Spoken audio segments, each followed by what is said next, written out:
Let's start with love. When her grandmother gifted her a hotel worth $500 million, her mother-in-law and her husband immediately reacted. "Tomorrow, we will take care of the hotel. If you object, you will be divorced." At that very moment, she burst out laughing, because she wasn't an ordinary woman, and they were about to learn exactly who they were trying to control. The lawyer's voice droned through the final paragraphs of the will.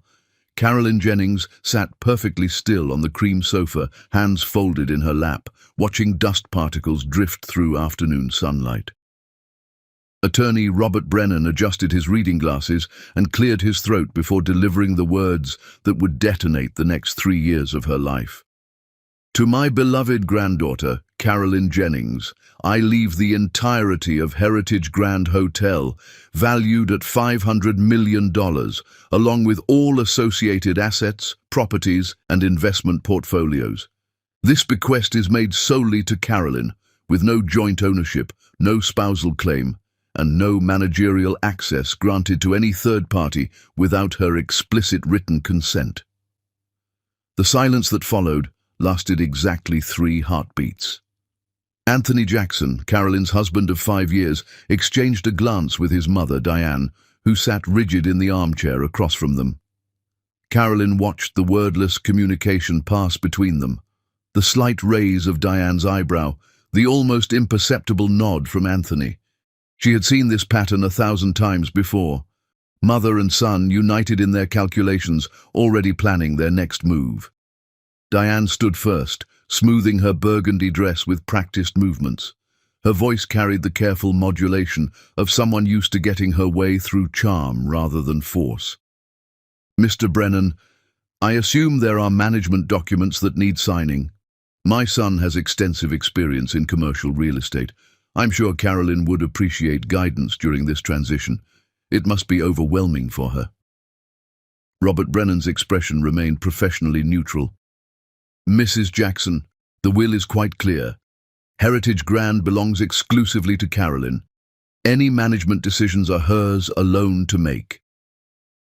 Anthony rose from the sofa, his movements measured. When he spoke, his tone was reasonable, almost gentle, the voice he used when he wanted to sound protective rather than controlling. "Carolyn doesn't have experience running a hotel of this magnitude. Mr. Brennan, surely you understand the practical concerns here. Tomorrow morning, I should meet with the hotel board to ensure continuity of operations. We'll need the financial records transferred so I can review them properly." He still hadn't looked at his wife. He addressed the lawyer as though Carolyn were a child who needed adults to handle complicated matters. Carolyn felt something cold and crystalline form in her chest. Not anger. She had moved past simple anger months ago during those long afternoons when her grandmother explained exactly what Anthony was and what he had been doing. This was clarity, surgical and precise, cutting through years of self-doubt and manufactured helplessness. "You think I need your permission?" The words came out soft, almost conversational. Anthony finally turned to her, and for just a moment, something flickered across his face. Surprise, maybe, or concern that she was deviating from the script of their marriage. "Carolyn, be realistic. I'm trying to help you. This hotel represents an enormous responsibility. You've never managed anything like this before."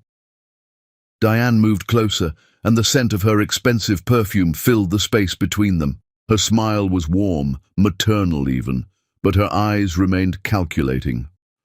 "Sweetheart, we're family. We want what's best for you. You know Anthony has been handling investments and business decisions for years. He's good at this. Let him take care of the complicated parts so you don't have to worry." Carolyn's laugh started quiet, barely more than a breath. Then it grew, filling the room with a sound that made Robert Brennan shift uncomfortably and caused a deep flush to creep up Anthony's neck. "What's so funny?" Anthony's voice had lost its gentle quality, replaced by something sharper. "You are." Carolyn stood and walked to the window, looking out at the manicured lawn, the imported Japanese maple trees her mother-in-law had chosen, the iron gates that had felt like prison bars for 3 years. You really believe I'm going to hand over my inheritance because you've decided you should manage it? If you don't— Anthony stopped himself, visibly trying to control his tone. Carolyn, you're not thinking clearly. This is emotional. Your grandmother just passed away. You shouldn't be making major decisions when you're grieving. He's right, Diane added quickly. Why don't we all take a few days to process everything? Then we can sit down calmly and work out the best arrangement. But Carolyn heard what they weren't saying. The implicit threat underneath the reasonable words. The assumption that she would eventually comply because she always had before. The belief that her grief made her vulnerable and manageable. Anthony's voice dropped into a register she recognized, the one that sounded like concern but functioned as intimidation. I'm trying to protect you. If you refuse to be sensible about this, I'll have no choice but to protect myself. File for divorce. You understand what that means. The house, the lifestyle you're accustomed to, all of it goes away. You'll have the hotel, but without me managing it properly, you'll run it into bankruptcy within a year. Is that what you want? To lose everything because of pride?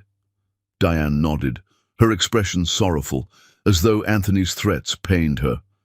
We're not trying to hurt you, dear. We're trying to prevent you from hurting yourself. Sign the management papers. Let Anthony handle the business side. You keep the ownership, maintain your comfortable life, and everyone benefits. That's what your grandmother would have wanted.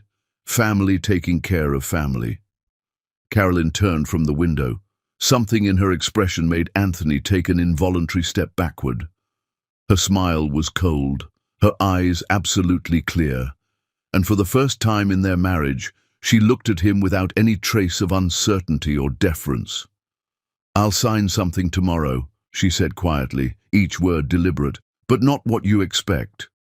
She walked past them, past the lawyer still clutching his briefcase, and climbed the stairs to the second floor. Behind her, she heard Diane's sharp whisper, "What does she mean by that?" Anthony's response was dismissive, but Carolyn detected an edge of doubt underneath it. She's trying to sound strong. It won't last.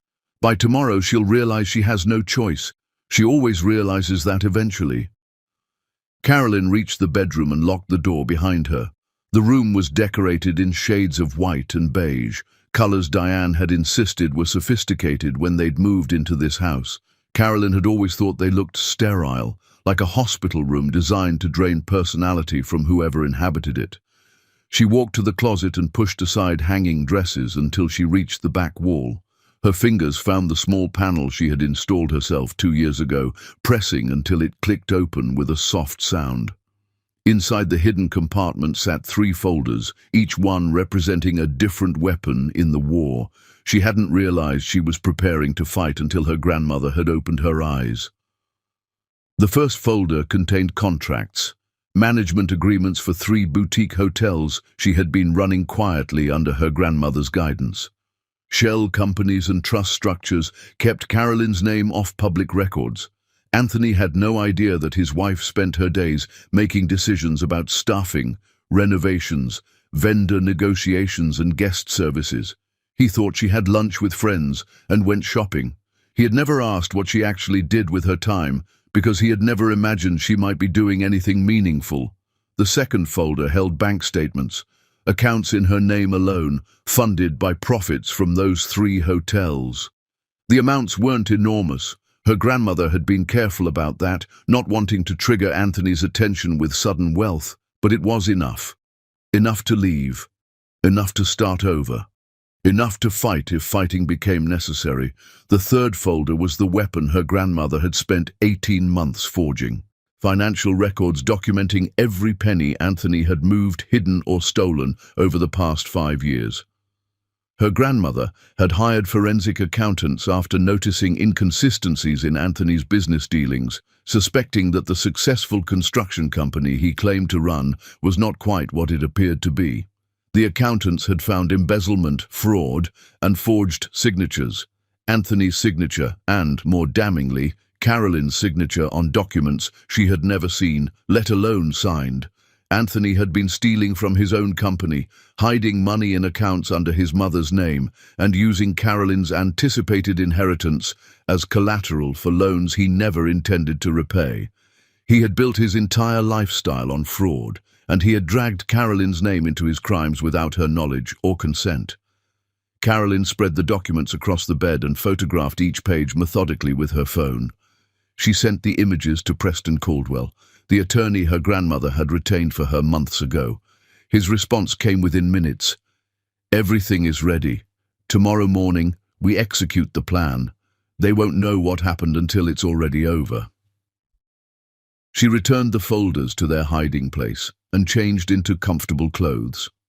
Downstairs, she could hear Anthony and Diane talking, their voices carrying that particular tone of people convinced they have everything under control. They were planning how to spend her money, how to manage her inheritance, how to keep her contained and compliant. Carolyn looked at herself in the mirror. Her reflection showed a woman who had been underestimated so thoroughly and for so long that her enemies had forgotten to consider what might happen if she ever stopped accepting their assessment of her capabilities. Tomorrow, Anthony would walk into Heritage Grand Hotel expecting to take control of a fortune. Instead, he would walk into a trap that had been 3 years in the making, since the day her grandmother had pulled her aside and said, "I see what's happening to you, and we're going to fix it, but you have to be patient and you have to be smart." Carolyn smiled at her reflection. "I was patient. I was smart. Now it's time to show them exactly who I am." Chapter 2. The trap they walked into morning broke cold and overcast, the kind of grey sky that promised rain by afternoon. Anthony Jackson stood in front of the hallway mirror, straightening his tie with meticulous precision. The silk was expensive. Everything about Anthony's appearance suggested success and authority. It was a carefully maintained illusion, but one he had been operating behind for so long that sometimes even he believed it was real. Diane emerged from the guest bedroom where she had stayed overnight. She looked tired, shadows under her eyes suggesting she hadn't slept well. "She didn't come down for breakfast," Diane observed, her tone carrying less certainty than it had yesterday. "Do you think she's actually going to fight this?" "With what?" Anthony grabbed his briefcase, but his movements were slightly less confident than usual. "She doesn't have lawyers. She doesn't have business experience. She doesn't even have friends who could help her. We made sure of that. By noon today, I'll have operational control of Heritage Grand, and this whole ridiculous situation will be resolved." They climbed into Anthony's black sedan, Diane in the passenger seat. Their lawyer, Bernard Mills, followed in his own vehicle. Bernard had been Anthony's attorney for 3 years, helping him structure various business dealings in ways that kept certain activities obscured from regulators and tax authorities. He was expensive, but he was good at making problems disappear. The drive to Heritage Grand took 30 minutes through downtown traffic. Anthony spent the time making phone calls, already positioning himself as the hotel's new manager. "Yes, I'll be taking over operations today. My wife inherited the property, but she'll be a silent owner. All business decisions will go through me from now on." He didn't notice the subtle hesitation in some of the responses, the way people seemed to be choosing their words carefully. He was too focused on his own plans to hear warning bells. Heritage Grand Hotel rose 20 stories above the financial district, its Art Deco facade gleaming even under the overcast sky. Anthony pulled into the executive parking garage, noting with satisfaction that they had reserved a spot for him near the elevator. The hotel staff was already treating him appropriately. Inside, the lobby was elegant and busy with morning check-ins. The hotel manager, Mr. Ashford, waited near the elevators. He was a thin man in his 50s, with wire-rimmed glasses and an expression that revealed nothing. "Mr. Jackson, Mrs. Jackson." He nodded to each of them with formal courtesy. "Mrs. Carolyn Jackson called earlier. She's running slightly late but asked that you wait in the second-floor conference room." Diane's eyebrows rose slightly. "We're here to begin the transition of management. Perhaps we should start reviewing operational documents while we wait." Mr. Ashford's expression didn't change. "I'll need to verify Mrs. Jackson's instructions before releasing any confidential materials. Please follow me to the conference room." Something in his tone made Anthony uneasy, but he pushed the feeling aside. Hotel managers were naturally protective of their employers. Once the management transfer was completed, Mr. Ashford would adjust to the new reality quickly enough. The conference room was glass-walled with views overlooking the lobby. Bernard Mills joined them, setting his briefcase on the polished table with practiced efficiency. "This shouldn't take long. Once your wife arrives, we'll have her sign the management transfer documents, and you'll have full operational authority. I've drafted everything to ensure legal clarity." Anthony settled into the chair at the head of the table. It felt right, sitting there. This was where he belonged. In control, making decisions, managing assets. Carolyn could keep the title of owner if it made her feel important. He would handle the real work. "We should start without her," Anthony said after 10 minutes had passed. "Bring me the financial reports for the last quarter. I want to see the hotel's current position before we discuss restructuring." Mr. Ashford, who had remained standing near the doorway, spoke quietly. "I'll need Mrs. Jackson's authorization for that level of access." "I'm her husband." Anthony's voice carried an edge now. "I don't need separate authorization to review my wife's business holdings." "Nevertheless," Mr. Ashford replied with unchanged courtesy, "I have specific instructions. Please excuse me." He disappeared into the hallway, leaving them waiting. Diane paced to the windows, looking down at the lobby activity below. "Something feels wrong," she said quietly. "He's too calm. The staff isn't acting like people who are about to have new management imposed on them." Anthony checked his watch again. Where was Carolyn? This wasn't like her. For 5 years, she had been punctual, compliant, and predictable. This delay felt intentional, which didn't match his understanding of who his wife was. Across the city, in a completely different building, Carolyn sat in a leather chair in the executive conference room of Grandmont Investment Bank. 3 board members faced her across the mahogany table. Director Hammond, a silver-haired man who had worked with her grandmother for 20 years, Ms. Torres, the bank's chief legal officer, and Mr. Chen, head of asset management. Director Hammond smiled, and there was satisfaction in it. "The timing is perfect. Your grandmother planned this exact scenario. She knew that once Anthony learned about the hotel, he would move quickly to try to seize control." Carolyn slid a folder across the table. "He's at Heritage Grand right now, with Diane and Bernard Mills. They're expecting me to show up, sign papers, and hand over management. They think I'm frightened and alone." Ms. Torres opened the folder, scanning the documents inside with the practiced eye of someone who had reviewed thousands of legal agreements. "These are Anthony's business accounts and loan documents.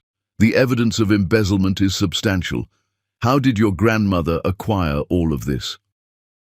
"She hired investigators 2 years ago," Carolyn explained, "when she noticed inconsistencies in Anthony's stories about his business success. The investigators found everything: offshore accounts, shell companies, fraudulent loan applications using my forged signature. My grandmother spent months building an airtight case." Mr. Chen pulled up something on his tablet, his fingers moving quickly across the screen. "We've prepared the secondary accounts as instructed. On your authorization, we'll execute the financial pressure campaign. Every major creditor Anthony has will simultaneously call in their loans. His business partner will panic. His investors will flee. By the time he understands what's happening, his company will be in free fall." Carolyn took a deep breath. This was the moment. Once she gave this order, there would be no going back. Anthony's business would collapse. His reputation would be destroyed. His life as he knew it would end. She thought about 5 years of being dismissed, diminished, and controlled. 5 years of being told she was incapable of basic competence. 5 years of watching her own personality slowly erode under constant criticism disguised as concern. "Do it," she said clearly. "Activate everything." Director Hammond pressed a button on his phone.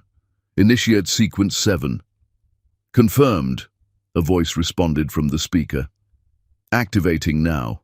All creditors are being contacted simultaneously. Estimated time until Mr. Jackson receives first notification, 3 minutes." Back at Heritage Grand, Anthony's phone rang. He glanced at the screen and saw his business partner's name. "Frank, I'm in a meeting. This needs to be quick." Frank Delaney's voice came through, strained and confused. Anthony, something's happening. Westside Lending just called in our construction loan. They want full payment within 30 days. They're saying something about financial instability concerns, but we refinanced that loan 6 months ago with solid terms. What's going on? Anthony felt his stomach drop. That doesn't make sense. There must be some mistake. Did they specify what concerns? No, just that their risk management team made a decision. But Anthony, that's not all. Harbour Bank sent a demand letter for the equipment financing while I was still on the phone with Westside. 2 major creditors within 5 minutes of each other. That's not coincidence. I'll call them and sort this out. It's obviously some kind of administrative error. He ended the call and immediately dialed Westside Lending, but his hands were shaking slightly as he held the phone. Diane watched him, her expression shifting from confidence to concern.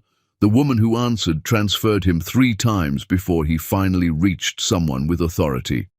Mr. Jackson, we've received concerning information about your company's financial stability. Our risk management team has determined that immediate loan repayment is necessary to protect our interests. What information? Anthony demanded. My company is perfectly stable. We have ongoing contracts, solid revenue, everything is fine. I'm not at liberty to discuss the specifics of our risk assessment. You'll receive formal documentation by courier this afternoon. Anthony's phone buzzed with another incoming call. Then another. Diane's phone rang. Bernard's phone lit up. The conference room suddenly filled with the sound of multiple devices all receiving urgent communications simultaneously. Bernard answered his call, listened for a moment, and his face went pale. I understand. Yes, I'll look into it immediately. He ended the call and looked at Anthony with something approaching alarm. That was my office. The district attorney's office has requested copies of several loan documents related to your business dealings, documents bearing your wife's signature. So what? Diane said, but her voice had lost its earlier confidence. Spouses sign documents for each other all the time. Not when they don't know about them, Bernard said quietly. Not when the signature is potentially forged. The word hung in the air like poison. Anthony stared at his lawyer, his mind racing. How could anyone know about those documents? They were buried in layers of corporate paperwork, deliberately obscured. Unless someone had been specifically looking, unless someone had hired investigators, unless... This is Carolyn, he said, and his voice came out barely above a whisper. She's doing this. Somehow, she's doing this. The conference room door opened, and Mr. Ashford appeared. Mrs. Carolyn Jackson has arrived. She's in the executive boardroom with her attorney and would like you to join her there. Anthony stood on legs that suddenly felt unsteady. This wasn't how the morning was supposed to go. He was supposed to be in control. He was supposed to be managing the situation. Instead, he felt like someone who had just stepped onto quicksand without realizing it. They followed Mr. Ashford through Heritage Grand's elegant corridors, past artwork and architectural details that Carolyn's grandmother had personally selected. When they reached the executive boardroom and the door opened, Anthony stopped completely. Carolyn sat at the head of a long mahogany table, wearing a steel-grey suit he had never seen before. Her hair was pulled back severely, and her expression carried an authority he didn't recognize. Beside her sat a man Anthony knew by reputation, Preston Caldwell, one of the most ruthless and expensive corporate attorneys in the state. The kind of lawyer Anthony himself couldn't afford even before this morning's financial crisis began. "Good morning," Carolyn said, her voice calm and clear. "Please sit down. We have a great deal to discuss, and I don't want to waste anyone's time." Chapter 3. The Woman They Never Knew. Anthony stood frozen in the doorway, his brain struggling to reconcile the image in front of him with his understanding of who his wife was supposed to be. This couldn't be Carolyn. His Carolyn didn't wear power suits. She didn't hire attorneys who charged $5,000 just to take a phone call. She didn't sit at the head of boardroom tables looking like she belonged there. But the woman staring back at him with those clear, cold eyes was definitely Carolyn, and she was definitely someone he had never actually known. "Please sit," she repeated, and there was something in her tone that made his legs move before his mind fully processed the command. He dropped into a chair across from her. Diane and Bernard took seats on either side of him, all three of them looking disoriented. Preston Caldwell opened his briefcase with unhurried precision, pulling out a thick folder and setting it on the table between them. When he spoke, his voice carried the casual confidence of someone who already knew he had won. Let's establish the basic facts. Mrs. Jackson has appointed herself CEO of Heritage Grand Holdings, effective immediately. Mr. Jackson, your requests for operational control are denied. You have no authority over this hotel, its finances, or any associated business decisions. Diane slammed her hand on the table, the sound sharp in the quiet room. This is absolutely ridiculous. Carolyn doesn't know anything about running a hotel. She's never run anything in her entire life. Carolyn's smile was thin and sharp as a blade. I've been running 3 boutique hotels for the past 2 years. Grandmother Beatrice didn't just gift me this property. She spent 3 years training me to manage it. Every Wednesday when you thought I was having lunch with friends, I was in executive meetings learning about operations management. Every Thursday when you assumed I was shopping, I was reviewing financial statements and making staffing decisions. She slid documents across the table toward them. These are financial records showing that Heritage Grand has been losing money under previous management. Revenue down 12% over the last year. Guest satisfaction scores declining. The restaurant operating at a significant loss. I'm here to fix these problems, not hand control over to someone who doesn't understand hospitality management. Anthony's face flushed deep red.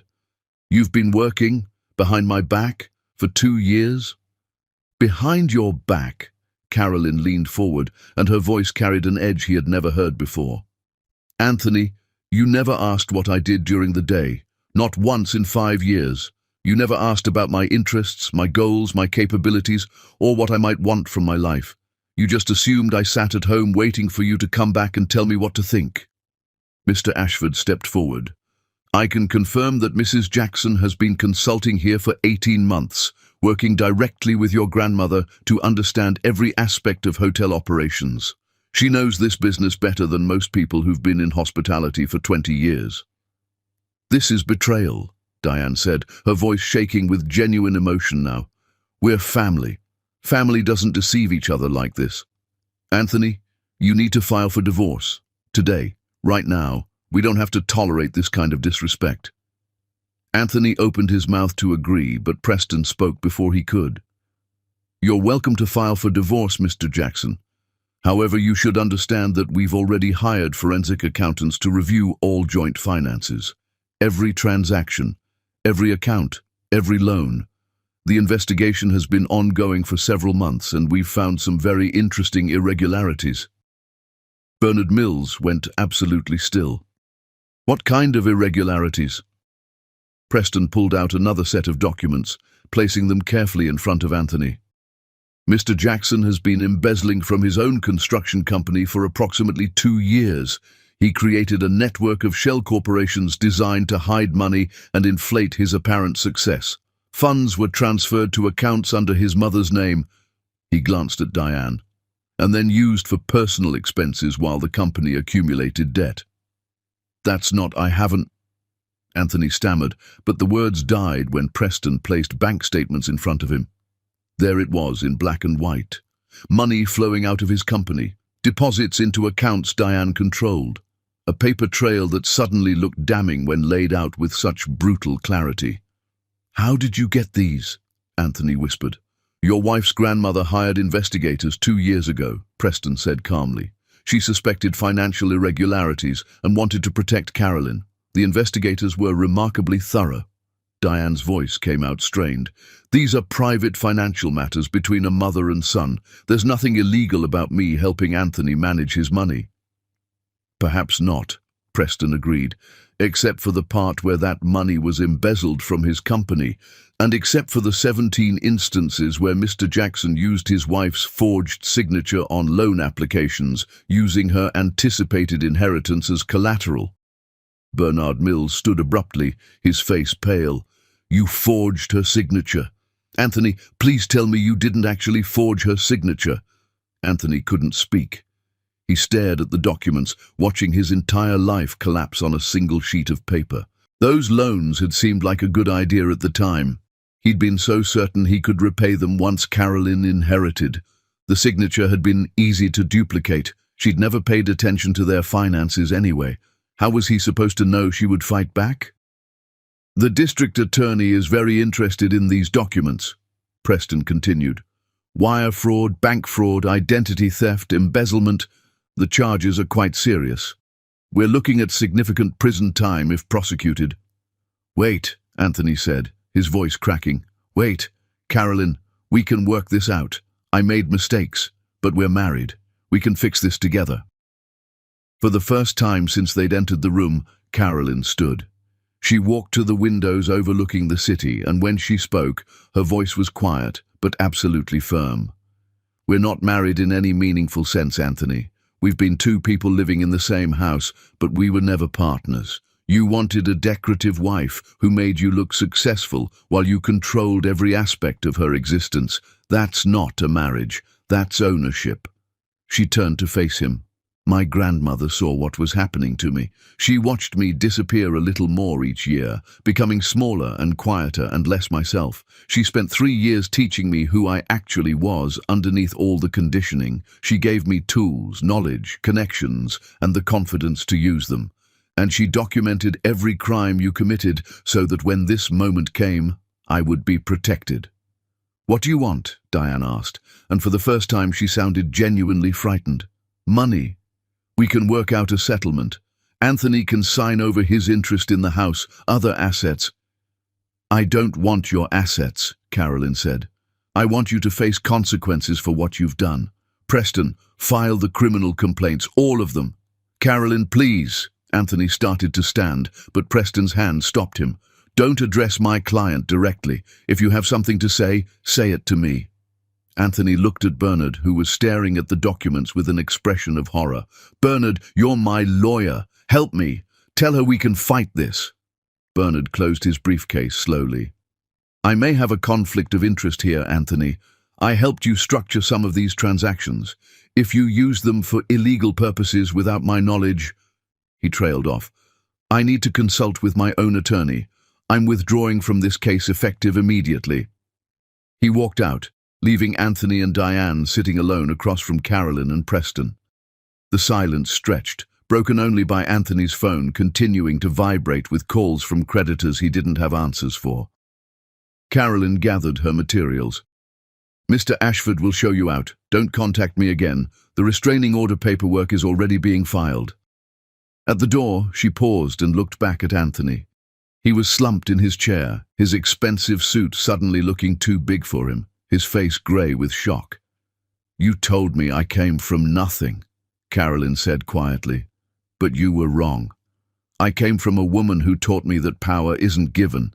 It's built, piece by piece, choice by choice. She built it for me while you were too busy counting my inheritance to notice what she was doing. That was your real mistake, Anthony. Not underestimating me, underestimating her." She walked out, Preston following, leaving them alone with the wreckage of everything they had planned. Outside in the hallway, Mr. Ashford waited with a tablet. "Your office is ready, Mrs. Jackson. Top floor, corner suite. The executive team is assembled and waiting to meet their new CEO." Carolyn took a deep breath.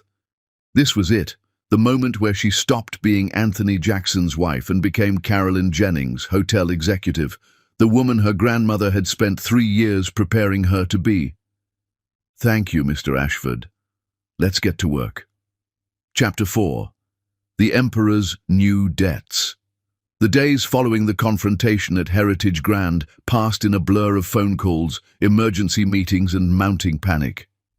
Anthony Jackson sat in his office, though it wouldn't be his office much longer, given that the building lease was in default, watching his business collapse in real time. His construction company had been hemorrhaging clients since the morning at Heritage Grand. First, the Riverside Development project pulled out, citing concerns about financial stability. The project manager had been apologetic but firm. "Our investors did due diligence, Anthony. They found irregularities that make them uncomfortable." We're terminating the contract per the instability clause. Then Westbrook Plaza cancelled, then Harbour Square. One by one, every major project Anthony had counted on disappeared. Contracts that had seemed solid suddenly revealed termination clauses he'd forgotten about. Clients who'd been friendly last week now wouldn't return his calls. His business partner, Frank Delaney, sat across the desk with his resignation letter already signed. "I can't stay, Anthony. My reputation is tied to this company, and right now this company is toxic. People are asking me if I knew about the embezzlement, if I was involved in the fraud. I have to distance myself before I go down with you." "I never meant for this to happen," Anthony said, and he was surprised to find he actually meant it. Somewhere along the way, the small compromises had become big ones. The loans he planned to repay became loans he couldn't repay. The shortcuts became fraud. It just got out of control. Frank's expression held pity mixed with contempt. "You forged your wife's signature, Anthony. That's not something that gets out of control. That's something you chose to do." After Frank left, Anthony sat alone in the silent office. Most of his staff had been laid off. The ones who remained were busy updating their resumes. Even his assistant had stopped coming in. He thought about calling Carolyn, begging her to drop the charges, offering to do whatever she wanted. But he remembered the look in her eyes at Heritage Grand, the absolute lack of doubt or hesitation. She had already moved on. He was just a problem she was systematically solving. At the Jackson family home, Diane paced frantically. Her carefully maintained world was disintegrating. Friends who used to invite her to charity galas suddenly had scheduling conflicts. Her membership at the country club was being reviewed. Her own lawyer had advised her that she was potentially criminally liable for receiving embezzled funds. "We have to fight back," she told Anthony when he finally came home that evening. "We can't just let her destroy us like this." "With what?" Anthony's voice was flat, defeated. "We don't have money for a legal defense. Every attorney I've called wants retainers we can't afford. The ones who might work with us won't touch the case once they hear Carolyn has Preston Caldwell." Diane stopped pacing. When she spoke, her voice carried a calculating edge he recognized from childhood. His mother in problem-solving mode, willing to do whatever was necessary. "Then we need something that doesn't cost money. Something that destroys her credibility rather than fighting her in court. If we can make her look bad, unstable, or compromised, it might give us leverage." "Like what?" "I'll figure something out. But first, we need information." She pulled out her phone. "I'm hiring a private investigator, someone who can follow her, document her activities, find anything we can use. We can barely afford rent, and you want to hire an investigator. I'll get the money." Diane's jaw set stubbornly.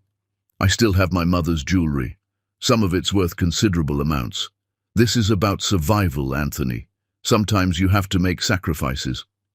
The investigator she found was Mitchell Cross, a former police detective who now worked private cases out of a strip mall office.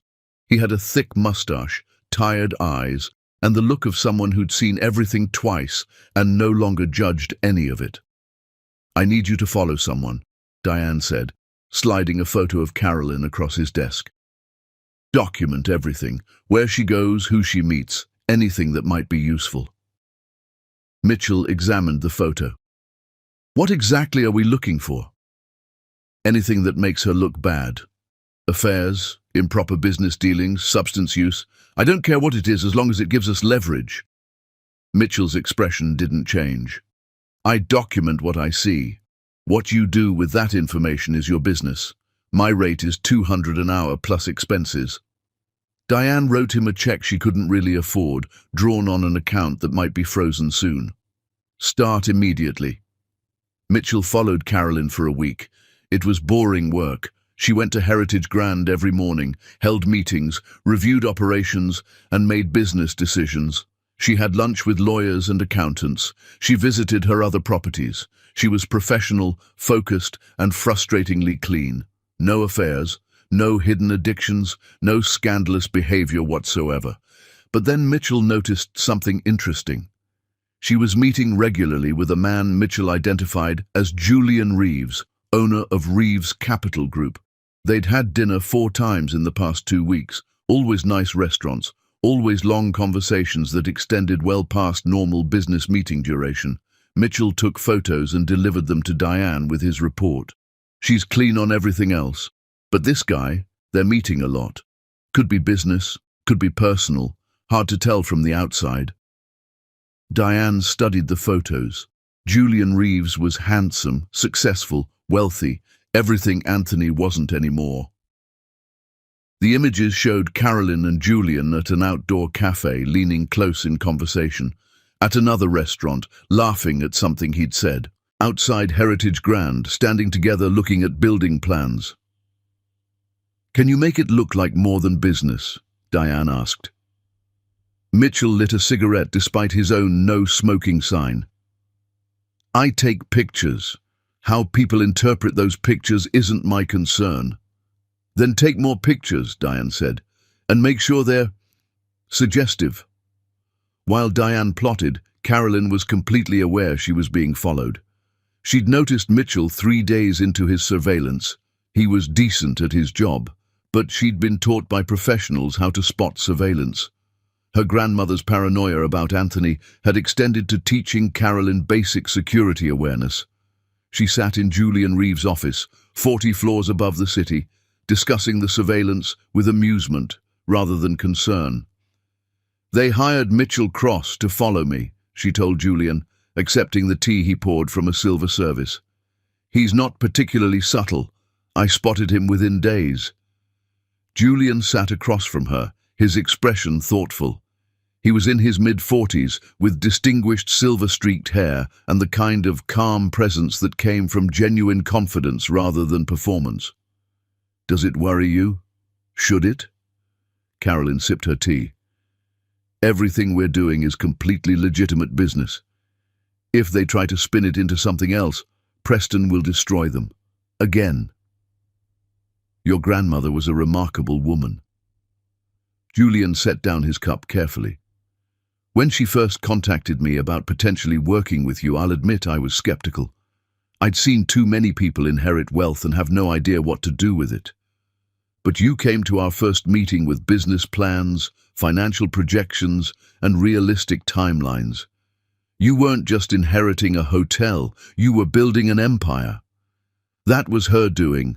She spent 3 years teaching me everything she knew, making me read annual reports until I could spot manipulation in financial statements, putting me in management positions where I had to make real decisions with real consequences. She was preparing me for this moment.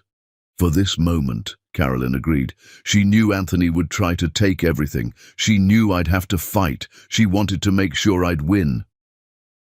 They discussed details of a potential partnership, Julian's investment firm providing capital for Carolyn's expansion plans.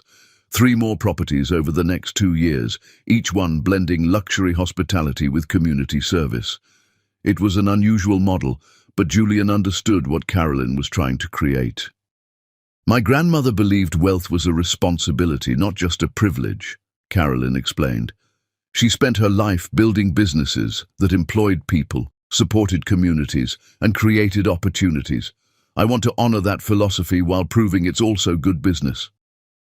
"Then we'll make it happen." Julian raised his teacup in a small toast. "To building something that matters." Outside in a parked car, Mitchell Cross captured photos through a telephoto lens. The images showed Carolyn and Julian talking, sharing tea, laughing together. Innocent moments that, with careful cropping and selective context, could be made to look like something more intimate. That evening, Anthony reviewed the photos Mitchell had delivered. His lawyer was gone. His business was dead. His marriage was over. But maybe, just maybe, he could damage Carolyn's reputation enough to gain some leverage. If people believed she was having an affair, it might undermine her credibility, make investors question her judgment, give him some small measure of revenge for what she'd done to him. "Send these to business networks," he told Diane. "Every contact we still have. Make sure people see them." Diane hesitated. This is a dangerous move, Anthony. If it backfires, it can't get worse than it already is. Do it. That night, they leaked the photos across business networks with carefully worded suggestions about Carolyn's close relationship with Julian Reeves. By morning, the images were circulating through industry circles, generating gossip and speculation. Anthony waited for the fallout, imagining Carolyn's humiliation, her carefully built credibility damaged. But he had forgotten something crucial. Carolyn wasn't alone anymore. She had Preston Caldwell, who didn't just defend his clients. He destroyed their enemies with surgical precision. The counterattack came within hours, and it was devastating. Chapter 5. The Architect of Their Ruin. Preston Caldwell's response to the leaked photos was a masterclass in controlled destruction. Within 4 hours of the images appearing in business networks, he had assembled a complete counter-narrative backed by irrefutable evidence.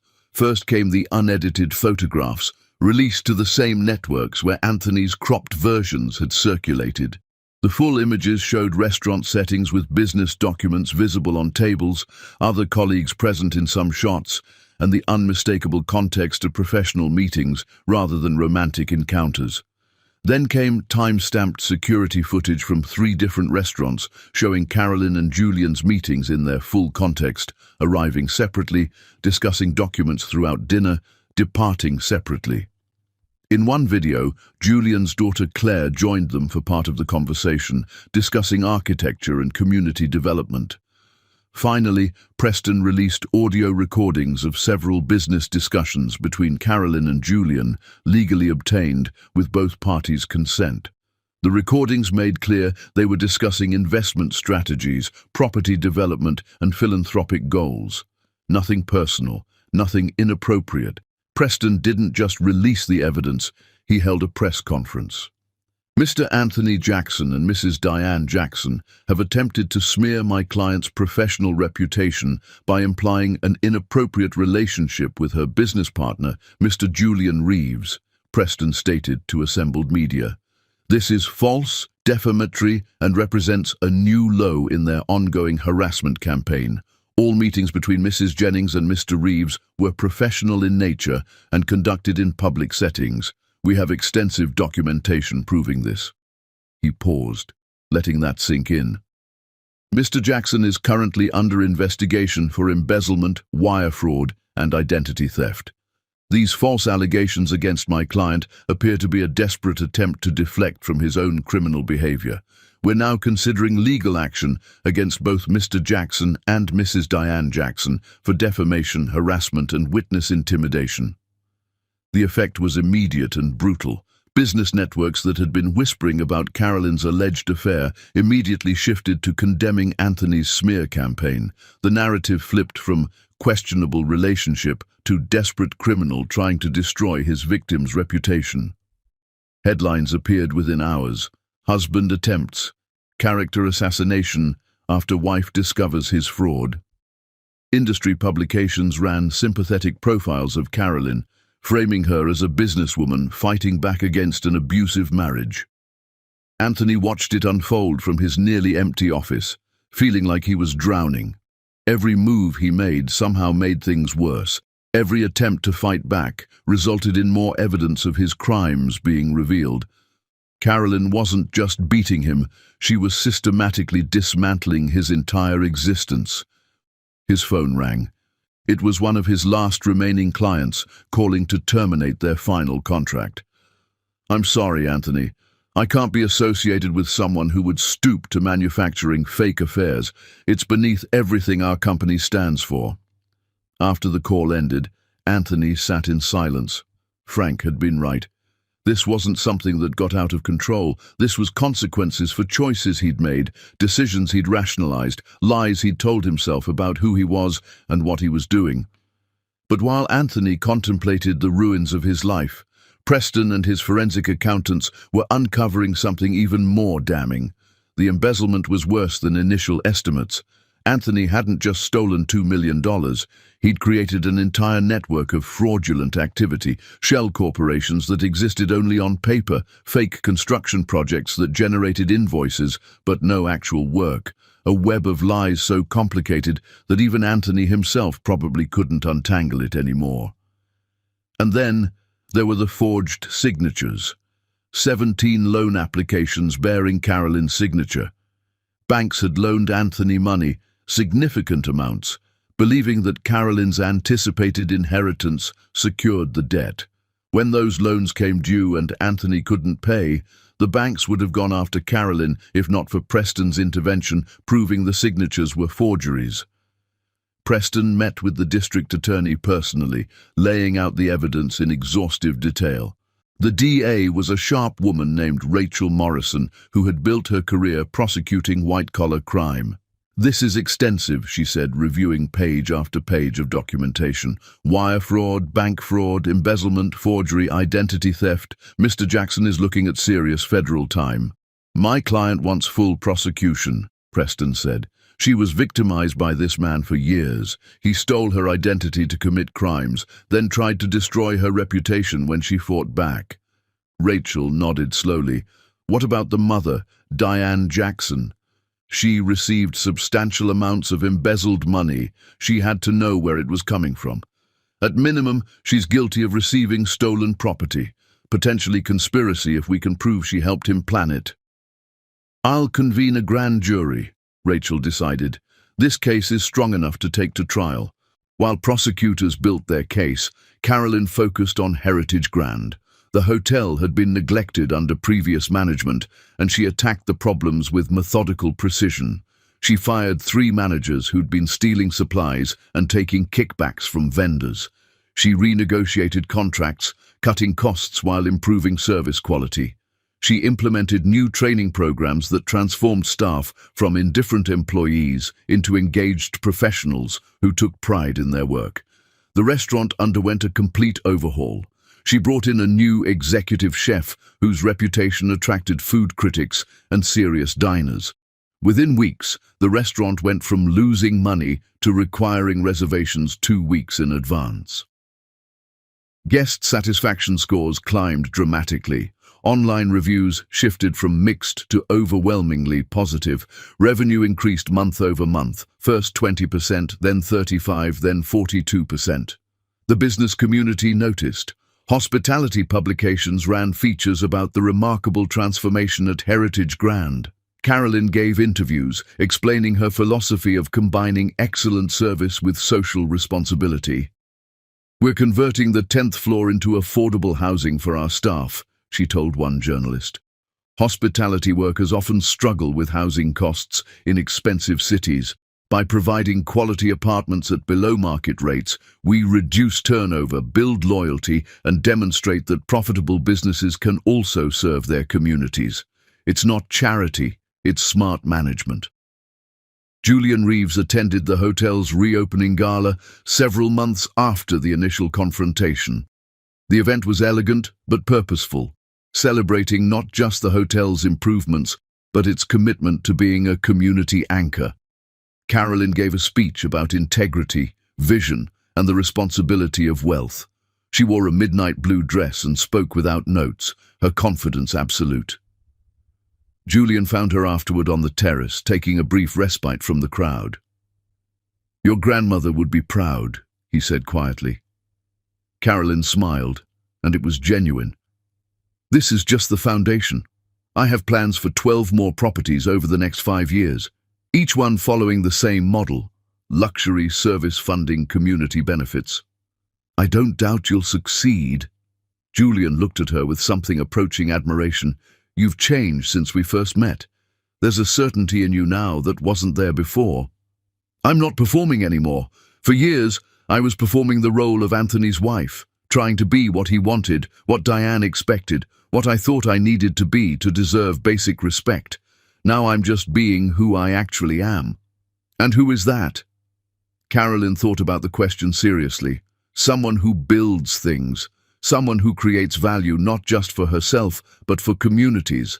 Someone who understands that power isn't about control, it's about creation and responsibility. Across town, Anthony Jackson met with a public defender in a courthouse conference room. His private attorney had withdrawn from the case. He couldn't afford new representation.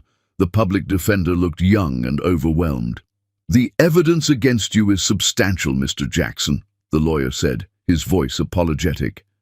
"The district attorney has 17 counts of fraud, 8 counts of embezzlement, multiple counts of forgery and identity theft. If convicted on all counts, you're looking at 15 to 20 years in federal prison." 20 years. Anthony felt the number like a physical blow. He would be in his 60s when he got out. His business would be long gone. His reputation destroyed forever. His entire life erased. What are my options? Plead guilty and cooperate with prosecutors. Hope for a reduced sentence. If you go to trial and lose, which you probably will given the evidence, judges tend to impose harsher sentences. Anthony put his head in his hands. He thought about the moment this had all started, the day he'd decided that taking a little money from his company's accounts wasn't really stealing, that using Carolyn's signature was just convenient, that lying about his success was necessary to maintain his image, small compromises that became big ones, shortcuts that became crimes, a life built on lies that was now collapsing under the weight of truth. "How did I get here?" he asked, not really expecting an answer. The public defender didn't have one to give. They both knew exactly how Anthony had gotten here, through choices he'd made, lies he'd told, and underestimating the woman he'd spent 5 years controlling. At Heritage Grand, the gala continued past midnight. Carolyn danced with guests, accepted congratulations, and made plans for the future. Julian stayed near her, not possessive but present, and she found herself grateful for his steady support. When the last guest finally departed, Carolyn stood in the lobby of her hotel and felt something she hadn't experienced in years. Peace. She had won. Not through luck or accident, but through preparation, intelligence, and the foundation her grandmother had spent years helping her build. She had taken everything Anthony tried to steal and created something meaningful with it. The empire was hers, the victory was hers, the future was hers, and she was only getting started. Chapter 6. The last desperate move. Anthony Jackson couldn't sleep anymore. He lay in the cheap apartment he'd rented after losing the house, staring at water stains on the ceiling and listening to sirens wail through the night. The preliminary hearing for his criminal trial was in 3 weeks. His public defender had been honest about the odds. 90% chance of conviction, probable sentence between 15 and 20 years. He was 47 years old. He'd been nearly 70 when he got out of prison, if he survived that long. Diane arrived after midnight, using the key he'd reluctantly given her. She looked exhausted, older somehow, her careful grooming replaced by visible defeat. Her house was in foreclosure, her social circle had evaporated. She was facing her own criminal charges for receiving stolen money. "I've been thinking," she said, sitting on his sagging couch. "There might be one more option." "There are no more options." Anthony's voice was flat. "Preston has documented everything. The DA wants to make an example of me. It's over." "It's not over until you're behind bars." Diane leaned forward, and Anthony recognized that expression, his mother in survival mode, willing to consider things she normally wouldn't. "We need to change the narrative. If we can get an expert to testify that Carolyn's behavior suggests psychological instability, we might create reasonable doubt about her testimony." Anthony sat up slowly. "That's witness tampering. We're already facing fraud charges. We're already facing 15 to 20 years. What exactly do we have to lose?" Diane's voice cracked. "I still have one asset left, my mother's house in Florida. I can mortgage it, get enough money to pay for expert testimony." The thoughts weren't rational, but desperation rarely is. "Do it," he said finally. 3 days later, they sat across from Dr. Lawrence Hunt, a former psychiatrist who'd surrendered his license rather than face ethics hearings in 2 states. He looked at the $30,000 Diane offered and nodded slowly. "You understand the risk," Hunt said carefully. "We just need you to review the case and testify about possible emotional instability affecting testimony reliability," Diane insisted. "Her behavior has been erratic. The sudden transformation, the vindictive actions. It's enough to create doubt." But they had forgotten something crucial. Preston Caldwell had been monitoring their communications since the fraud investigation began, legally, with proper court authorization. Preston received transcripts of their conversations with Dr. Hunt within 24 hours. He called the district attorney immediately. Rachel Morrison listened to the recordings, her expression darkening. Witness tampering in a federal fraud case. They're done. We arrest all three before they can proceed, Preston said. Document the full conspiracy, then shut it down. The arrests happened simultaneously at dawn. Federal agents took Anthony and Diane from their apartments while local police arrested Dr. Hunt at his office. None of them had expected authorities to move so quickly. By afternoon, additional charges had been filed: witness tampering, obstruction of justice, conspiracy to commit perjury, each carrying significant prison time, each to be served consecutively with the fraud sentences. Anthony's public defender visited that evening looking exhausted.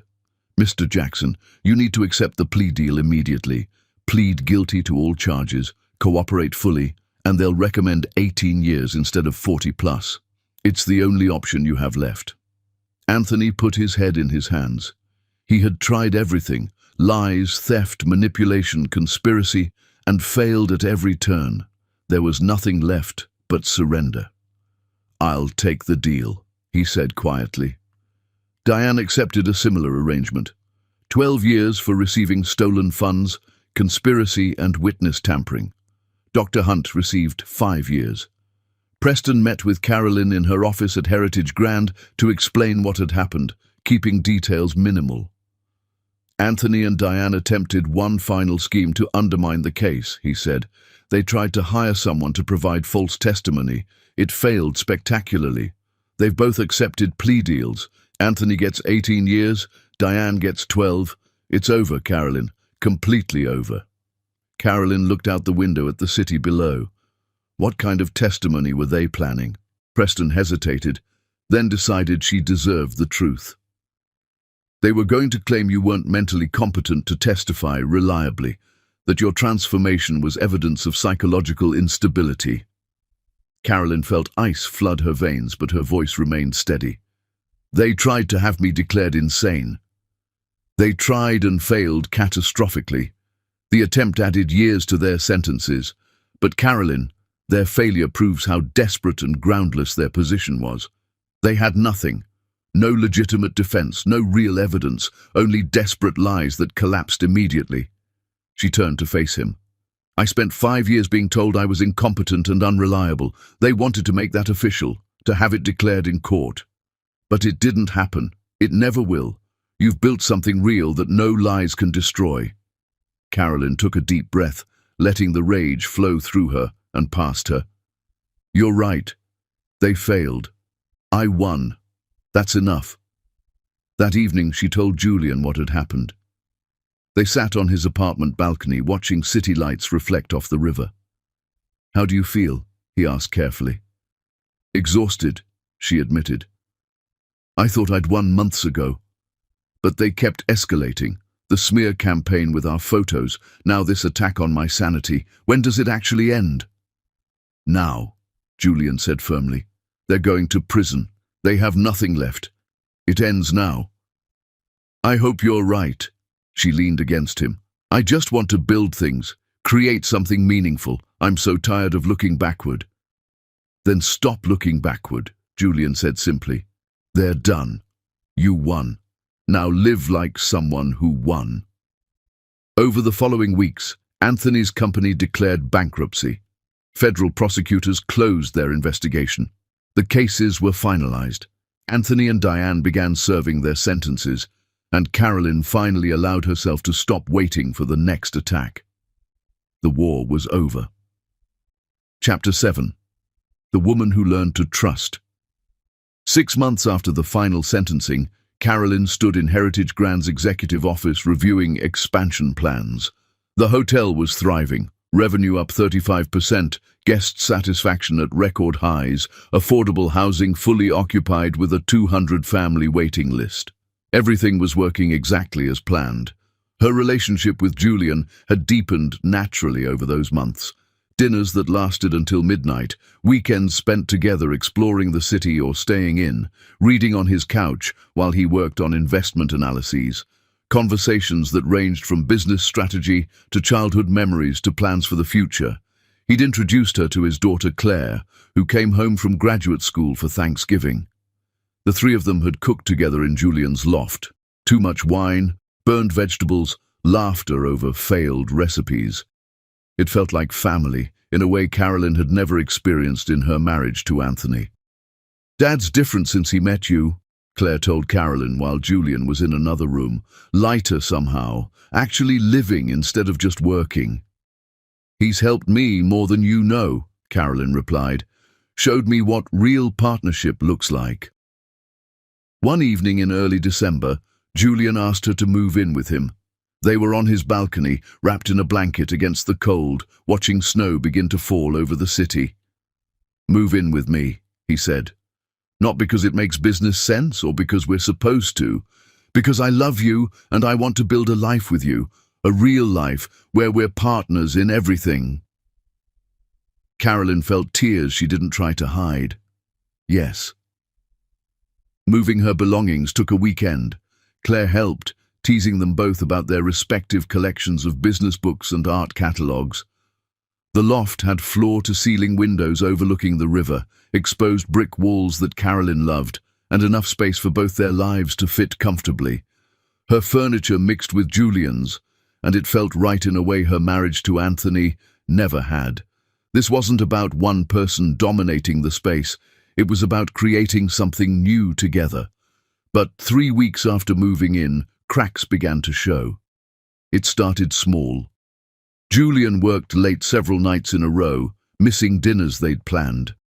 When Carolyn asked about it, he was vague. Just a complicated deal, nothing to worry about. Then she noticed he'd taken several phone calls in another room, his voice low and tense in ways she couldn't quite hear.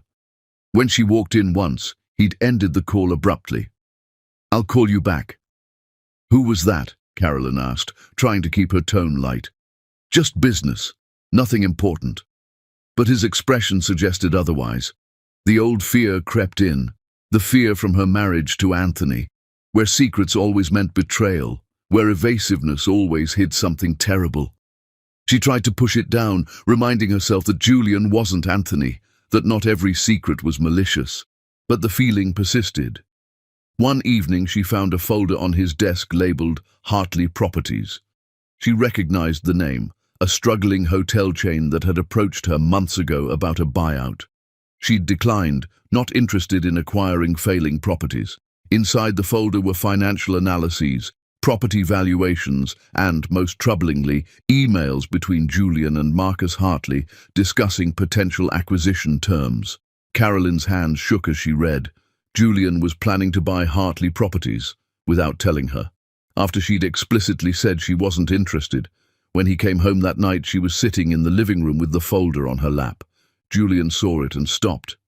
"Carolyn, you're buying Hartley Properties." Her voice was steady, but her heart was racing.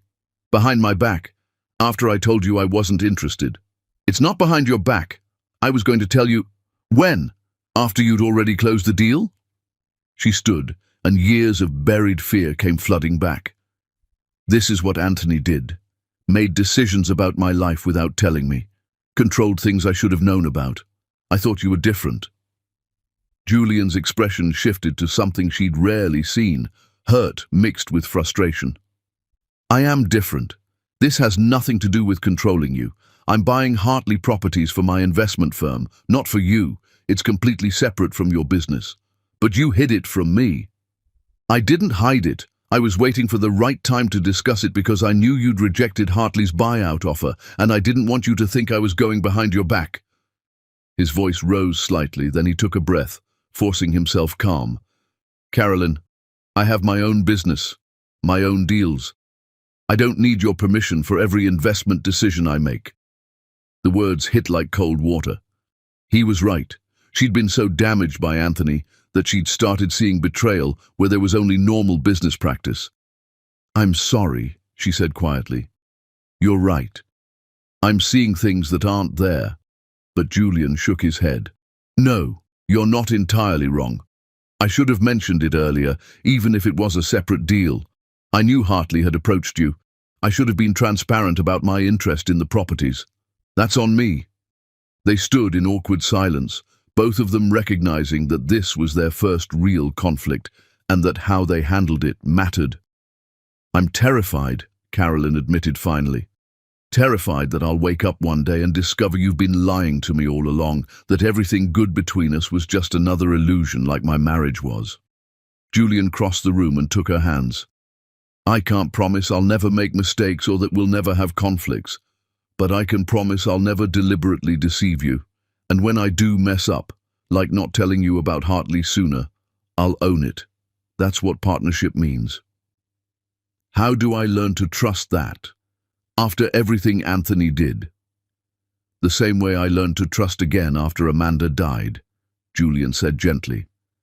Not all at once, not perfectly, but by paying attention to actions over time and being willing to give people chances to prove themselves. Carolyn leaned into him, feeling the fear slowly recede. Tell me about the Hartley deal. They sat together while Julian explained his analysis of the properties, his plans for restructuring them, why he thought they represented good investments, even though they weren't right for Carolyn's model. She listened, asking questions, gradually understanding that this was genuinely separate from her business. I'm not trying to compete with you, Julian said. I'm not trying to build my own version of what you've created. These are traditional investment properties. Buy low, restructure, improve operations, eventually sell at profit. That's different from your long-term community-focused model. I understand that now. I'm sorry I jumped to conclusions. And I'm sorry I wasn't more transparent up front. They ordered takeout and ate dinner sitting on the floor, talking through their different business philosophies and how they could maintain separate professional identities while building a shared personal life. It was hard, occasionally uncomfortable, but ultimately strengthening. I don't want to lose myself again, Carolyn said as they were cleaning up. I spent 5 years disappearing inside my marriage. I can't do that again, even with someone I love. Then don't, Julian said simply. Keep your business, keep your identity, keep everything that makes you who you are. I fell in love with Carolyn Jennings, successful hotel executive and brilliant businesswoman. I don't want you to be anyone else. That conversation became a foundation. Over the following weeks, they established clearer boundaries, separate business interests, transparent communication about deals that might intersect, mutual respect for independent decision-making. It wasn't perfect. They had disagreements about how much time to spend together versus on work. They had to navigate how to combine lives without losing individual identities. But they approached each challenge as partners, talking through problems instead of hiding them. One evening in late January, nearly a year after grandmother Beatrice's death, Carolyn visited her grave alone. She arranged white roses, Beatrice's favorite, and sat on the cold ground, talking to the woman who'd saved her life. I'm learning to trust again, she said quietly. It's harder than rebuilding the hotel, harder than fighting Anthony, because it requires me to be vulnerable in ways I'd forgotten how to be. The wind rustled through bare tree branches overhead. Carolyn imagined her grandmother's voice responding, "Being vulnerable isn't weakness, it's courage. The real victory isn't protecting yourself from ever being hurt again, it's choosing to open yourself to possibility despite the risk." I miss you, Carolyn said. Every day. But I think I'm finally becoming who you always believed I could be. Not just strong enough to fight, but strong enough to love again, to build again, to trust again. She stayed until sunset, then drove to the loft where Julian was making dinner and Claire had stopped by unexpectedly. The apartment smelled like garlic and tomatoes, and music played softly from speakers. "There you are," Claire called from the kitchen. "Dad's attempting his famous pasta recipe, which means we'll probably order pizza in an hour." "I heard that," Julian protested, but he was smiling. Carolyn stood in the doorway watching them, this makeshift family she was building with people who chose to be in her life rather than people she was trapped with. It wasn't perfect, it was complicated and occasionally difficult, but it was real, and that made it worth every risk. Chapter 8. The Reconstruction. Heritage. Grand's expansion broke ground in early spring. Carolyn stood at the construction site wearing a hard hat, reviewing architectural plans with the lead contractor. Julian was there representing his investment firm's stake in the project, their first formal business collaboration after establishing clear professional boundaries. The adjacent property purchase closed last week, the lead architect explained. We're proposing a 10-story addition that connects to the existing building at the 3rd and 7th floors. 6 floors of additional hotel rooms, 3 floors of affordable housing, and ground-level community space. Carolyn studied the designs carefully. Her grandmother had taught her to read architectural plans like novels, understanding not just what was shown, but what was possible and what was missing. The community space needs to be larger, she said, marking the drawings. Double this footprint and add commercial kitchen facilities. I want to partner with the culinary school downtown, give their students real-world experience while serving the neighborhood. That will increase costs significantly, one of the architects cautioned. I understand. But we're not building just a hotel. We're building infrastructure for an entire community. Julian listened without interrupting, recognizing this as Carolyn's project, even though his firm had invested capital. They'd established clear roles. She maintained creative and operational control. He provided financial backing and strategic advice when asked. It was a balance that respected both their expertise and their independence. The meeting stretched through the afternoon as they worked through materials, timelines, and integration with existing systems. When everyone finally left, Carolyn stood at the construction site fence, looking at where the expansion would rise. Julian came to stand beside her. You're thinking about something. My grandmother used to say every building tells a story about the person who commissioned it. What story does this expansion tell? That you believe businesses can serve multiple purposes. That profit and social good aren't mutually exclusive. Is that too idealistic? Am I building something that only works because I'm willing to accept lower margins?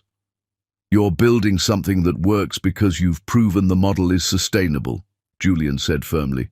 Your occupancy rates exceed comparable properties. Your staff retention is exceptional. Your brand attracts guests specifically because of your values. That's not idealism. That's smart business that happens to also do good. Over the following months, construction progressed steadily. Carolyn was on site regularly, meeting with contractors and reviewing quality control. She'd learned from her grandmother to understand every aspect of what she built, but one afternoon in June, she got a call that stopped her cold. Mrs. Jennings, this is Maria Santos. The voice was strained, upset. I need to talk to you about the housing program. Maria was one of the affordable housing residents, a housekeeper whose daughter had gone from sleeping in their car to making honor roll because of the stability the program provided. Carolyn's heart sank. What's wrong? Some of the other residents are saying management is planning to convert our floors back to regular hotel rooms. That the program was just temporary. Is that true? Absolutely not. Where did you hear that? Someone put flyers under our doors.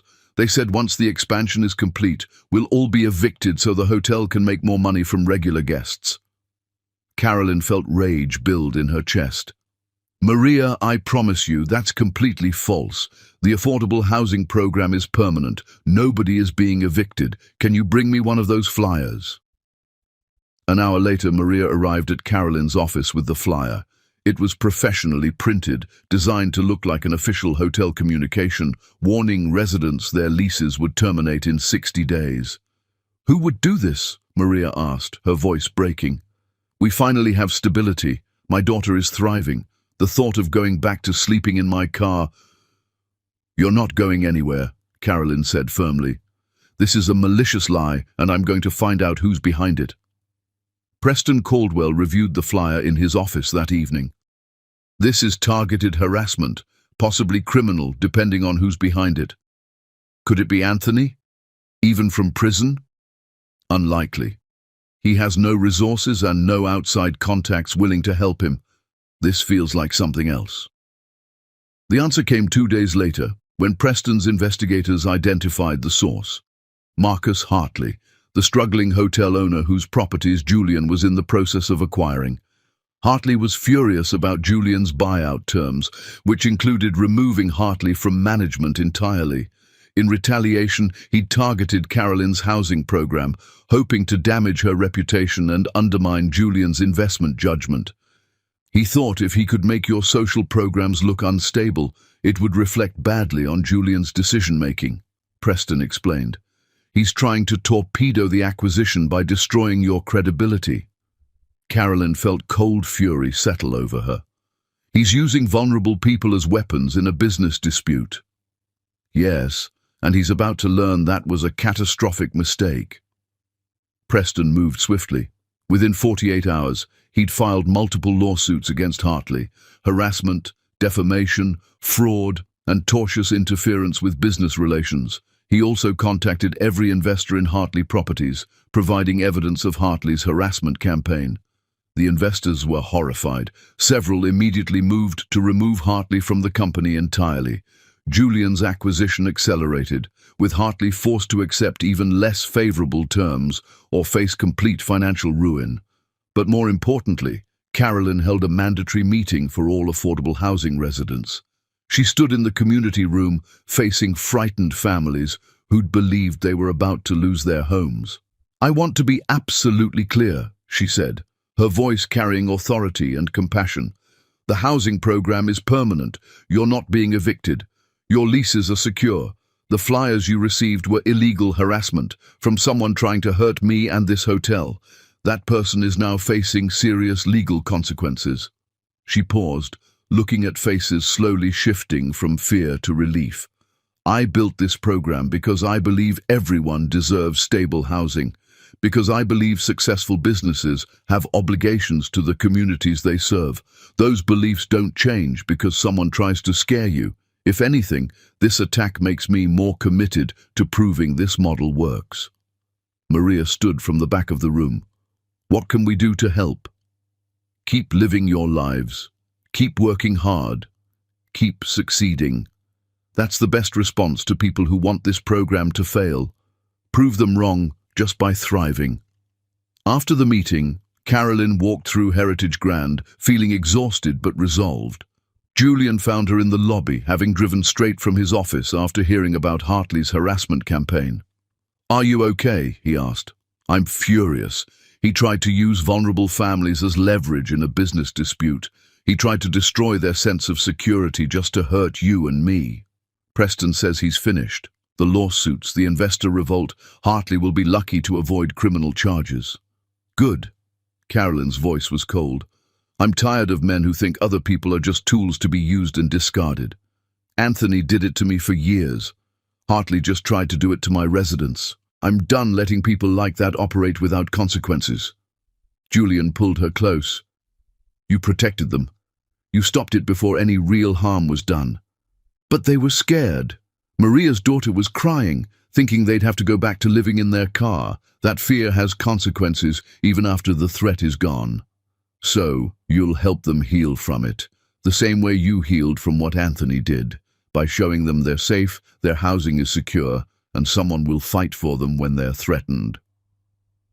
Over the following weeks, Carolyn increased her presence in the affordable housing floors. She held regular meetings, answered every concern, and made herself available whenever residents needed reassurance. The fear gradually faded, replaced by renewed trust. The expansion construction continued through summer and into fall. The new floors took shape: additional hotel rooms, expanded affordable housing, the commercial kitchen that would partner with the culinary school. On a cool October afternoon, Carolyn stood in the completed commercial kitchen with Julian, imagining culinary students learning their craft while also serving neighborhood meals. "This is what I wanted to build," she said. "Not just buildings, but systems that create opportunity, places where people can grow and become more than they were." Julian looked at her with open admiration. "Your grandmother would be proud of what you've built." "She gave me the tools, but I'm starting to accept that I did the building. I made the choices, took the risks, created something entirely my own, and survived attacks that would have destroyed most people," Julian added. "Anthony's fraud, his mother's conspiracies, Hartley's harassment. You've faced it all and kept building." Carolyn turned to face him fully.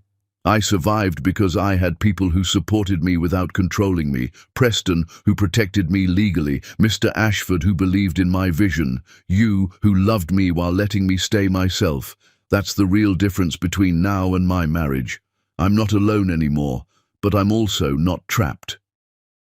"That's partnership," Julian said simply. "That's what it's supposed to look like." The expansion opened in November, 18 months after groundbreaking. Instead of a gala, Carolyn held a quiet celebration, residents moving into new apartments, culinary students beginning their partnership program, neighborhood families welcomed into community spaces. She walked through the completed building with Julian, examining everything from the commercial kitchen equipment to the affordable housing units to the connection bridges linking old and new structures. "It's beautiful," Julian said. "More than that, it's coherent. Every piece serves a clear purpose while contributing to the whole." Carolyn stood in the community kitchen, imagining students and neighbors filling the space with learning and creation. "This is just the foundation. I have plans for 4 more properties over the next 3 years." "Then let's build them," Julian said, "together." That evening, back at the loft they now fully shared, Carolyn stood at the window overlooking the river. Julian came to stand beside her, and they watched city lights reflect off dark water. "A year ago I was still fighting Anthony," Carolyn said quietly, "still consumed by survival and justice and proving I could win. Now I'm just building, creating things that matter, living without constantly looking over my shoulder." "That's the real victory," Julian said, "not destroying them, but becoming someone they could never touch or understand or diminish." "It's not victory at all," Carolyn corrected gently. "It's freedom. There's a difference." She thought about Anthony sometimes, serving his sentence in a federal facility, his entire life reduced to what he'd destroyed. She felt nothing when she thought of him. No anger, no satisfaction, no connection. He was simply someone who existed in her past, irrelevant to her present or future. "What are you thinking?" Julian asked. "That I'm happy. Finally, actually, genuinely happy. Not because I won or because they lost, but because I built something real, something mine, something meaningful." She turned to face him. "And because I learned to trust again, to let someone in without losing myself. That might be the hardest thing I've ever done." Julian kissed her softly. "Thank you for taking that risk, for trusting me even when it terrified you." They stood together as night deepened over the city, 2 people who'd both survived loss and found each other in the aftermath. The empire was growing, the vision was expanding, the future was full of possibility, and Carolyn Jennings was finally, completely living the life she was always meant to live. Chapter 9. The Foundation. The following spring brought a decision that would define Carolyn's legacy beyond the hotels she built. She sat in her office at Heritage Grand reviewing financial statements, calculating exactly how much wealth she'd accumulated through the successful expansion and operation of her properties. The number was substantial, far more than she'd ever need personally. Preston arrived for their quarterly meeting, and Carolyn slid a document across the desk to him. "I want to establish a foundation," she said, "endowed with 40% of my personal wealth." Preston's eyebrows rose. "That's a significant commitment." "I've been thinking about my grandmother. She didn't just give me money. She gave me tools, education, connections, and belief in myself. I want to do that for others. Women escaping controlling relationships, people who've been told they're nothing and need someone to show them they're capable of everything." "What would the foundation do specifically?" Carolyn pulled out a folder she'd been working on for weeks. "Business education, mentorship, and seed funding. We'll run a program that teaches financial literacy, business planning, and negotiation skills. We'll pair participants with mentors from industries they want to enter, and we'll provide startup capital for women who've completed the program and developed viable business plans." "That's ambitious," Preston said, but he was smiling. "Also expensive. I have the money, and more importantly, I have the knowledge of what women in my situation actually need. Not charity, not pity, tools and opportunity, and someone who believes in them until they can believe in themselves." Over the following months, the Beatrice Jennings Foundation took shape. Carolyn assembled a board of directors: Preston for legal expertise, Mr. Ashford for operational management, Julian for investment strategy, and 3 successful women entrepreneurs who'd built their own businesses from nothing. The first cohort of 20 women entered the program in September. Carolyn insisted on interviewing each one personally, wanting to understand their stories and ensure the program served people who truly needed it.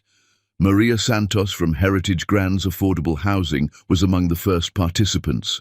"I want to open a catering business," she told Carolyn. "I've been cooking for my family for 20 years. Friends always say I should sell my food, but I don't know anything about running a business." "That's what we'll teach you," Carolyn said. "By the time you finish this program, you'll know how to write a business plan, manage finances, market your services, and handle the legal requirements of starting a business." Another participant was Linda Chen, who'd recently left an abusive marriage with 2 children and no work experience beyond part-time retail jobs. "I don't even know what I want to do," she admitted. "I just know I need to support my kids and never depend on someone else the way I depended on my husband."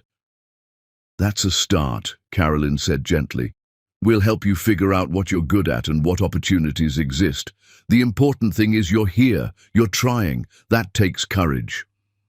The program ran for 6 months. Intensive classes in business fundamentals, one-on-one mentorship, workshops with successful entrepreneurs, and individual consulting on business plans. Carolyn attended every session she could, often staying late to answer questions or provide additional guidance. Watching these women transform over the months reminded her of her own journey, the gradual building of confidence, the moment when they stopped apologizing for taking up space and started claiming their right to success, the shift from "I can't" to "I'll figure out how." In March, the first cohort graduated. 15 of the 20 women had completed viable business plans. The foundation provided seed funding ranging from $5,000 to $50,000, depending on the business scope and feasibility. Maria Santos opened her catering business, specializing in Latin American cuisine for corporate events and private parties. Within 3 months, she was booked solid. Linda Chen discovered a talent for bookkeeping and launched an accounting services firm for small businesses. Her client list grew steadily as word spread about her accuracy and affordability. At the graduation ceremony, Carolyn gave a speech to the women who'd completed the program. "6 months ago, many of you walked into this room uncertain of your capabilities," she began. "You'd been told you weren't smart enough, strong enough, or capable enough to build your own success. Some of you had been in relationships where you were systematically diminished. Others had simply never been given the opportunity to discover what you could do." She paused, looking at faces that now showed confidence and determination. "You're leaving here with more than business plans and funding. You're leaving with proof that you're capable of extraordinary things, that the voices that told you otherwise were wrong, that you have value beyond what anyone else assigns to you." Several women were crying. Carolyn felt her own tears but didn't hide them. "My grandmother spent 3 years teaching me who I actually was underneath the conditioning and diminishment. She gave me tools and opportunities, but more than that, she gave me belief in myself. That's what I hope this foundation has given you. Not just resources, but belief. Now go build something amazing." The applause was thunderous. After the ceremony, Linda Chen approached Carolyn privately. "Can I tell you something?" "Of course." "When I left my husband, I was planning to kill myself," Linda said quietly. "I couldn't see any way forward. No money, no skills, 2 kids depending on me. It seemed impossible. Then I saw the foundation's advertisement and thought maybe I'd try this first, just to see if there was any possibility I'd missed."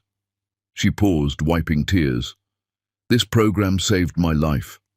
Not just financially, though that too, but by showing me I was capable of things I'd never imagined. My ex-husband told me for 12 years that I was stupid and useless. You showed me that was a lie. I'll never be able to repay that. Carolyn pulled her into a hug. You don't repay it. You pay it forward. You succeed, and then you help other women succeed. That's how this works. The foundation became Carolyn's most passionate project. The hotels were successful and meaningful, but the foundation transformed individual lives in ways that felt almost sacred.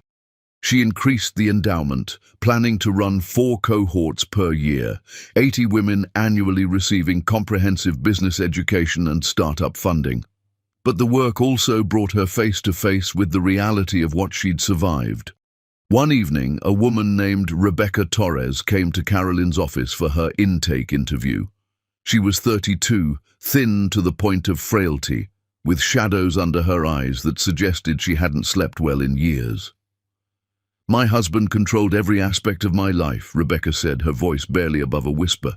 What I wore, who I talked to, where I went. He told me I was too stupid to work, too incompetent to manage money, too worthless to have friends. I believed him for 8 years. When I finally left, I had nothing. No money, no job history, no self-confidence. Carolyn listened, seeing her own past reflected in Rebecca's story. How did you get out? A neighbor noticed bruises, called the police. I was terrified to press charges, but the prosecutor was kind and patient. She helped me understand I wasn't crazy, I wasn't worthless, I wasn't the problem. He was sentenced to 3 years for assault. That's when I started thinking maybe I could rebuild my life. You can, Carolyn said firmly. I know because I did it. Different circumstances, but the same fundamental challenge. Learning to believe in myself after years of being told I was nothing. Rebecca looked at her with desperate hope.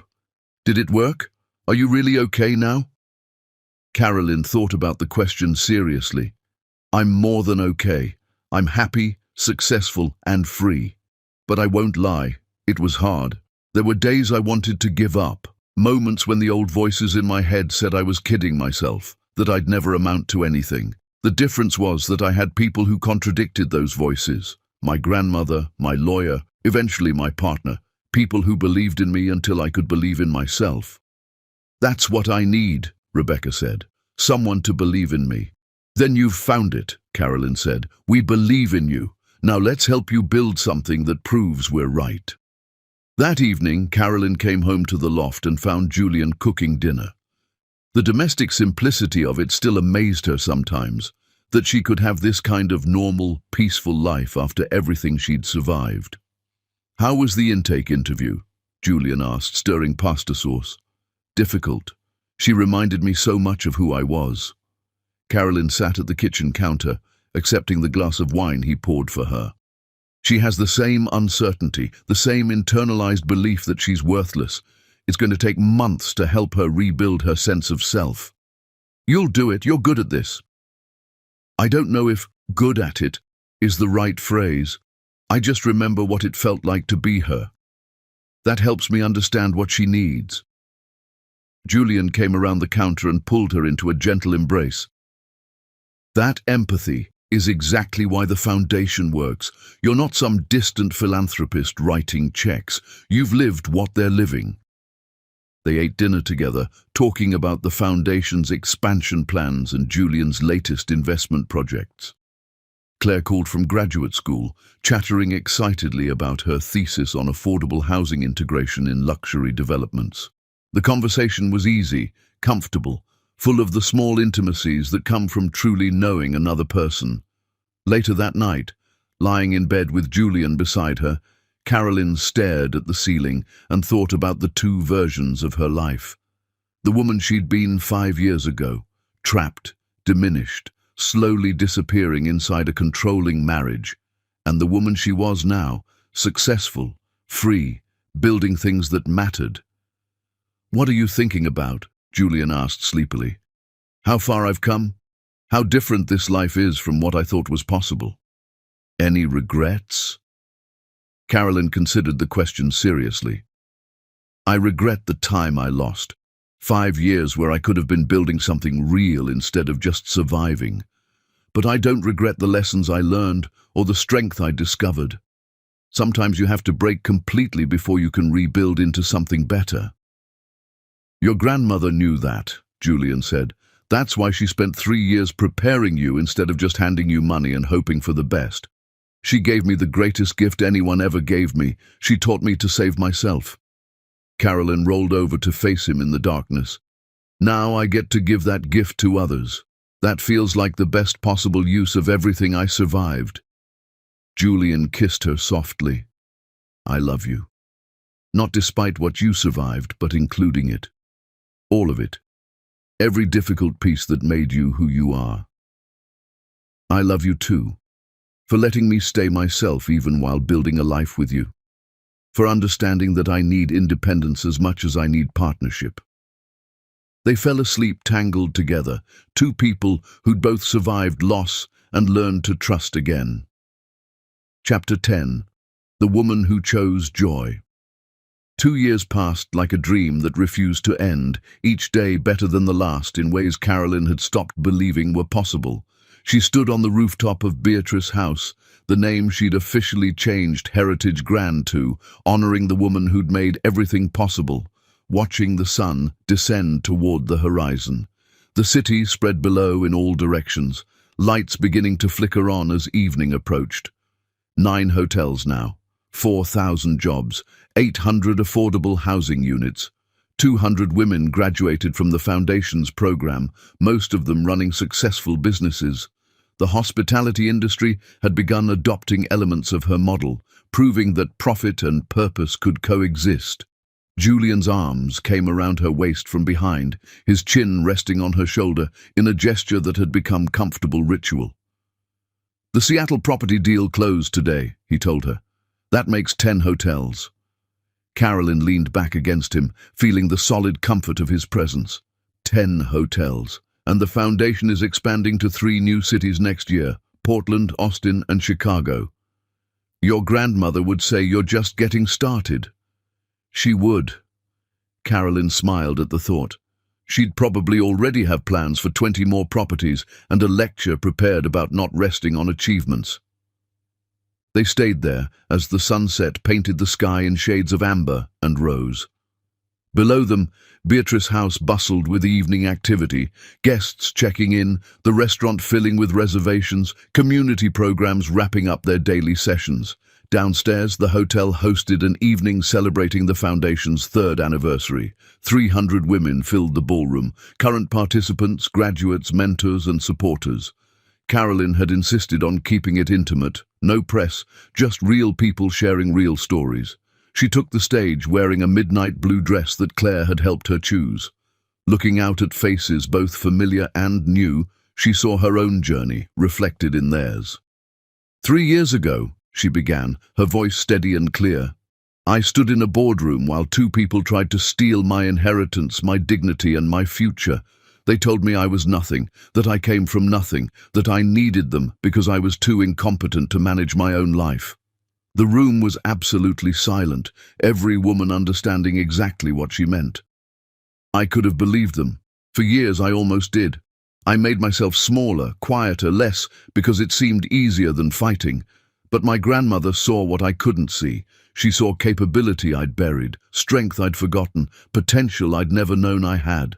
Carolyn paused, feeling the weight of her grandmother's absence, while also feeling her presence in everything this moment represented. She didn't just leave me money, she spent 3 years teaching me how to build something real, and when those 2 people tried to take everything from me, I didn't fight back because I wanted revenge. I fought back because I wanted life, real life, my life. She looked at Rebecca Torres sitting in the front row, the woman who'd come to her intake interview so broken she'd been planning suicide. Rebecca now ran a successful graphic design business and mentored other women in the Foundation's program. She was smiling, confident, transformed. This foundation isn't about charity, Carolyn continued. It's about showing women what they're actually capable of when someone gives them tools and opportunity.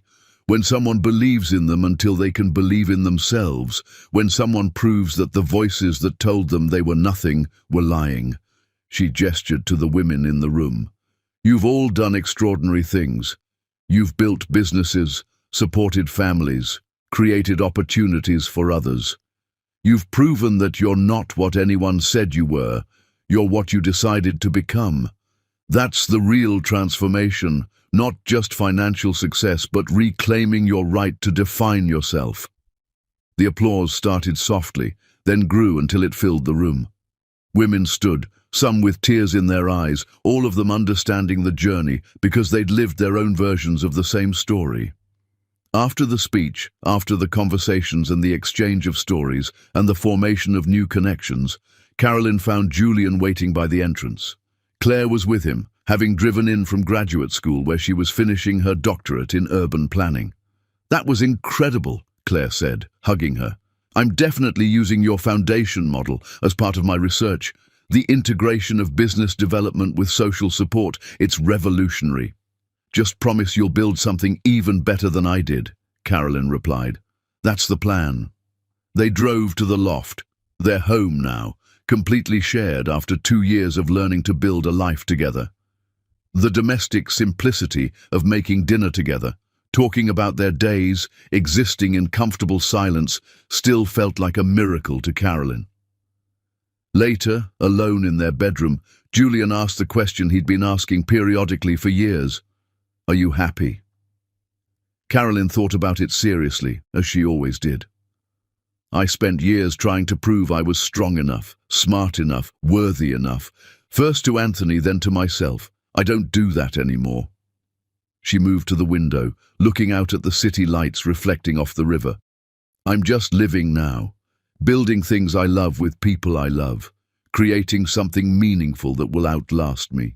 Yes, I'm happy. Finally, actually, truly happy. Julian came to stand behind her, his arms encircling her waist.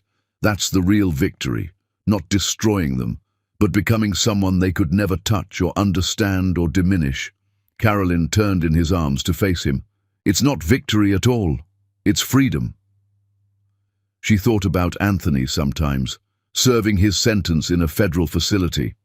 She'd heard through Preston that he worked in the prison library, teaching other inmates to read. It was the first genuinely helpful thing he'd done in years. She felt nothing when she thought of him. No anger, no satisfaction, no connection. He was simply someone who existed in her past, irrelevant to her present or future.